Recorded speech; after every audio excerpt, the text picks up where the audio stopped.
magandang hapon sa inyong lahat. Ito na, ilang oras na lang ay magtatapos na tayo sa taon na 2024. May gusto ko bang pasalamatan? Dahil sa isang taon na nagdaan, siguro marami tayo na face na challenges of life na talagang nasubok ang ating pagkatao at ang ating pagnanalig. Kung meron man siguro, isa siguro sa mga pinapasalamatan ko ay hindi ako nawalan ng tiwala sa Diyos. Kahit sa dami ng mga hindi nakakaintindi mga pangyayari sa buhay, nandyan pa rin ang Diyos na nananalig at kumakapit sa atin.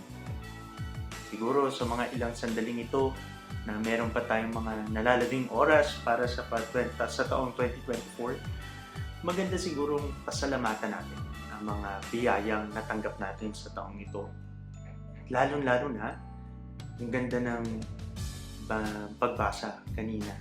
Ang binasa natin ang simula ng kabanata o ng Ebanghelyo ayon kay San Juan, na marahil si San Juan din ay binabalik tanaw niya yung mga kasaysayan, karanasan niya na kasama ang Panginoon. At paunti-unti itong nagkakaroon ng linaw at liwanag sa kanya, kaya mas naintindihan niya kung ano ang kayang gawin ng Diyos sa kanya. Siguro katulad ni San Juan, maging ganun din tayong capacity that God will never leave us by ourselves. Palagi tayo sasamahan ng Diyos, lalo na ito na magsisimula na tayo ulit ng panibagong taon.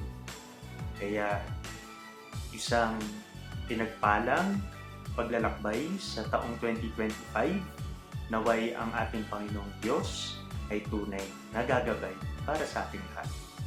Ito po ay si Father Jarmy na laging pumapatnubay at para po sa inyo bilang sa isang buhay ordinaryo.